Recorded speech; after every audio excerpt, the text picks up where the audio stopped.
चलिए अब अल्केन्स की नेक्स्ट वाली रिएक्शन जो है ये कौन सी रहेगी, that is alkylation of alkyne, है ना।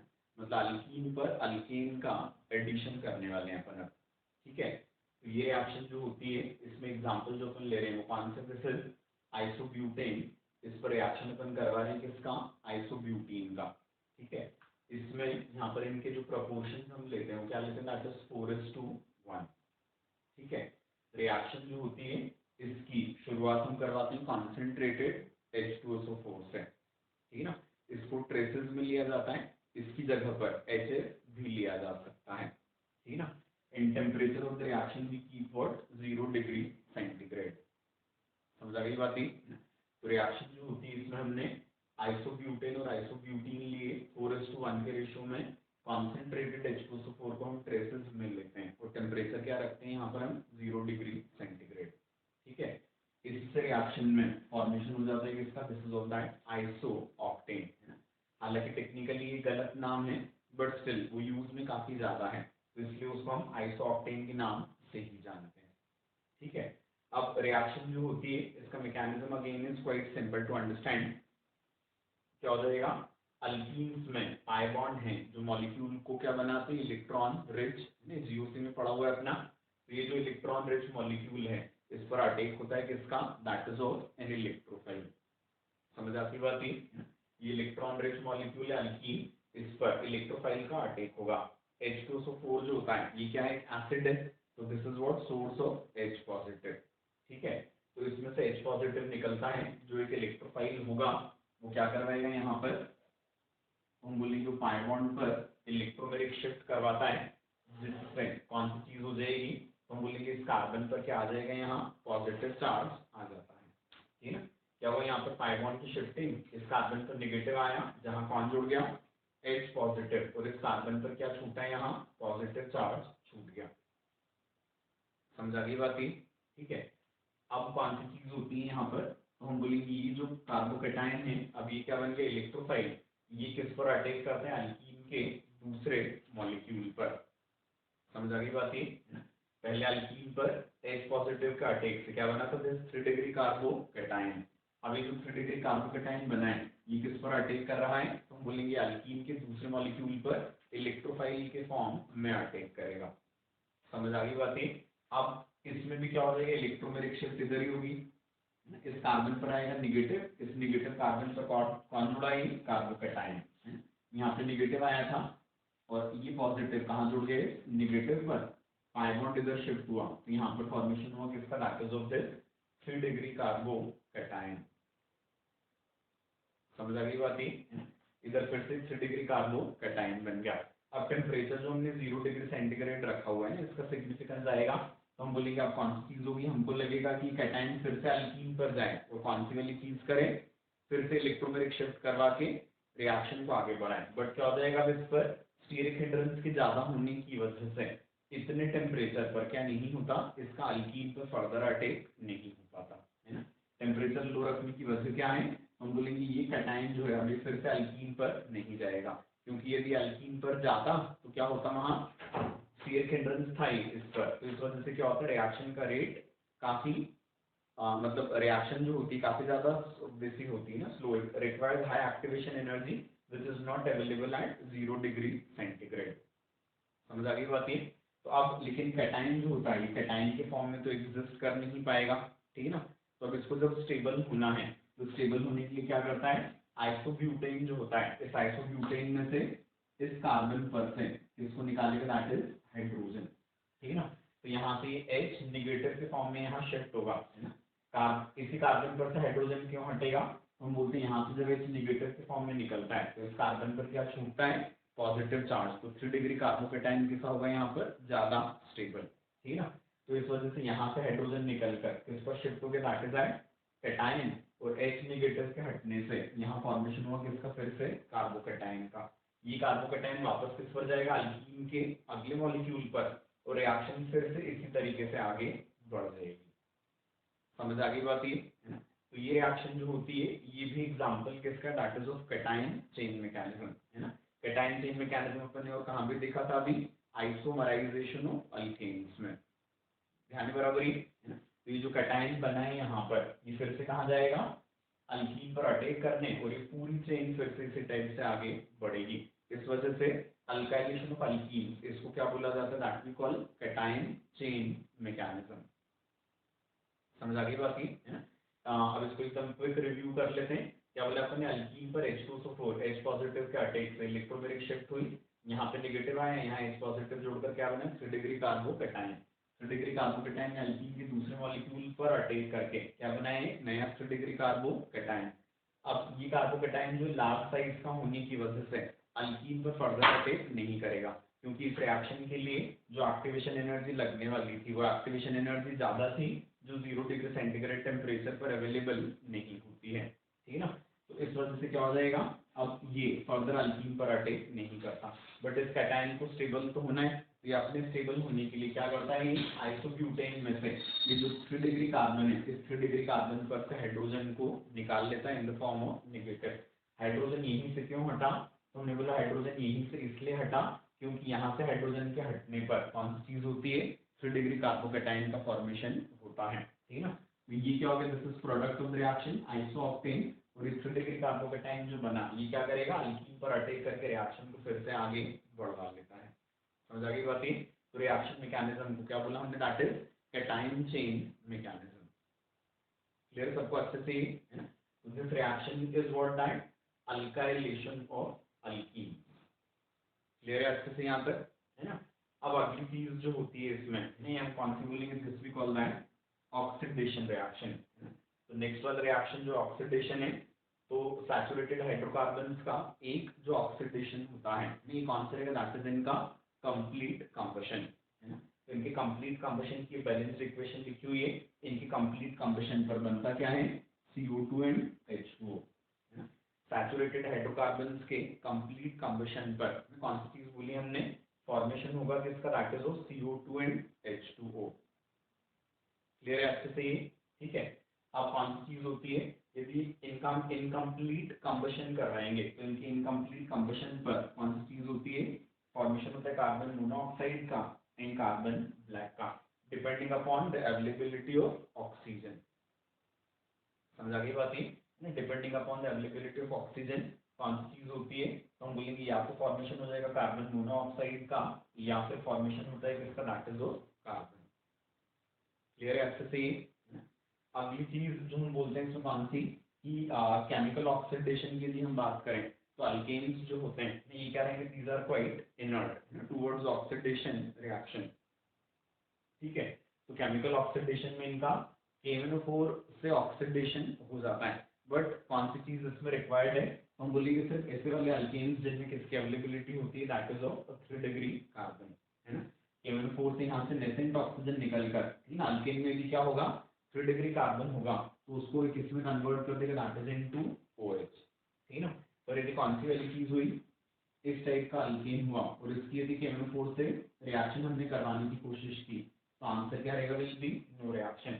इस अल्केन में क्या थे, 1 डिग्री एंड 2 डिग्री कार्बन थे, बट KMnO4 क्या ही कर पाता है, हम बोलेंगे KMnO4 सिर्फ अल्केन्स में उन कार्बन पर ही ऑक्सीडेशन कर पाएगा जहां पर क्या प्रेजेंट होता है, 3 डिग्री कार्बन प्रेजेंट होता है।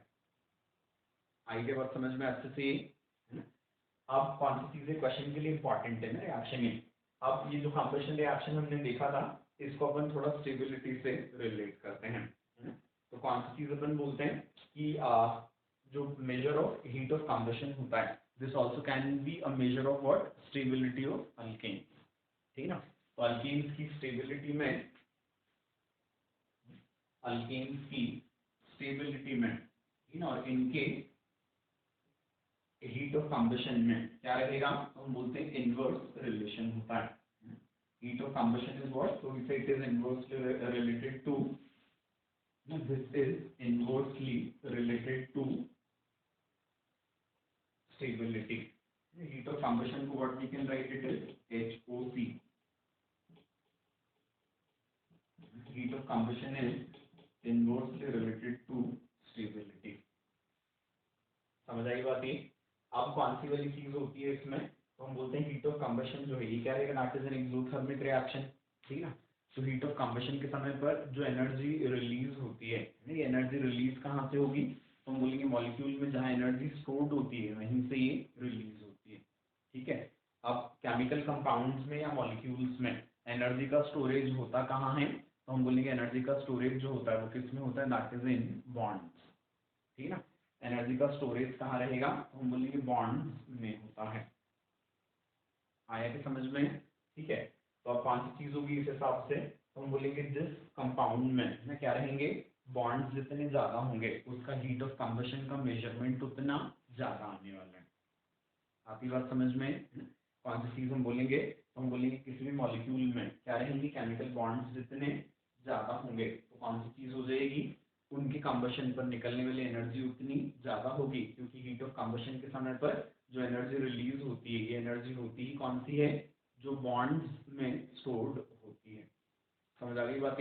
तो इससे हमको डायरेक्टली कौन सी चीज लगने लगेगी, तो हम बोलेंगे इससे लगने लगेगा हमको कि जहाँ पर बॉन्ड्स ज्यादा होंगे वहां पर स्टेबिलिटी कम होगी, है ना। बट हम कौन सी चीज बोलते हैं कि जब तक क्राइटेरिया ऑफ कंपैरिजन क्या नहीं होता, सेम नहीं होता, तब तक हम क्या नहीं कर सकते, कंपैरिजन नहीं कर सकते स्टेबिलिटी का। समझ आ रही बात? तो जैसे भी हमसे क्वेश्चन के ये बात समझ आई क्या बेटा अच्छे से, है ना। कौन सी चीज बोली हमने कि जब तक क्राइटेरिया ऑफ कंपैरिजन, एक में जैसे 15 बॉन्ड है और एक में जैसे 4 बॉन्ड है, तो नेचुरली जिसमें 15 बॉन्ड्स थे वहां पर क्या हो जाएगा, हीट ऑफ कंबशन का मेजर ज्यादा आने वाला है। बट उस कंपाउंड को सिर्फ इस बेसिस पर क्या बोल देना कि वो कम स्टेबल होगा, कि उसमें क्या थे, उसकी हीट ऑफ कंबशन ज्यादा थी, पर उसमें क्या थे, बॉन्ड्स भी तो ज्यादा थे। समझ आ रही है बातें? तो हम हीट ऑफ कंबशन का कंपैरिजन कहाँ कर सकते हैं, जहाँ पर बॉन्ड्स का हीट ऑफ कंबशन के बेसिस पर स्टेबिलिटी का कंपैरिजन कहाँ कर सकते हैं, जहाँ बॉन्ड्स का नंबर सेम होता है। समझ आ गई बातें? जहाँ बॉन्ड्स का नंबर सेम नहीं है वहां पर क्या हो जाएगा, हीट ऑफ कंबशन तो हम मेजर कर सकते हैं बट कंपैरिजन ऑफ स्टेबिलिटी हम डायरेक्टली नहीं कर सकते। आई क्या बात समझ में? तो एक जो क्वेश्चन इसके ऊपर बनता है वो तो डायरेक्टली किस टाइप का बनेगा, तो हम बोलेंगे एक क्वेश्चन डायरेक्टली इस टाइप का बनेगा कि किसका हीट ऑफ कंबशन ज्यादा है और किसका कम है। तो क्या हो जाएगा, जिसमें बॉन्ड्स का नंबर ज्यादा वहां पर हीट ऑफ कंबशन ज्यादा हो जाता है नॉर्मली। समझ आ गई बातें? अब बॉन्डिंग पैटर्न वगैरह के डिफरेंस हो, ठीक ना, तो फिर क्या हो जाएगा, अंतर आ सकता है, ठीक है। पर यदि एक ही टाइप के बॉन्ड्स हैं और उनमें फिर नंबर में डिफरेंस है, तो हम कौन सी चीज बोलेंगे, जहाँ बॉन्ड्स का नंबर ज्यादा वहां पर क्या हो जाता है, हीट ऑफ कंबशन अपने आप ज्यादा हो जाता है। क्लियर बात ये है ना। अब फिर स्टेबिलिटी की कंपैरिजन हम कहाँ कर सकेंगे, तो हम कौन सी चीज बोलते हैं इसके लिए, तो हम बोलेंगे स्टेबिलिटी का कंपैरिजन हम आइसोमेरिक कंपाउंड्स में कर सकते हैं, है ना। हीट ऑफ कंबशन के बेसिस पर स्टेबिलिटी का जो कंपैरिजन होगा वो कहाँ किया जा सकेगा, तो हम बोलेंगे वो हम कर सकते हैं आइसोमेरिक कंपाउंड्स के केसेस में।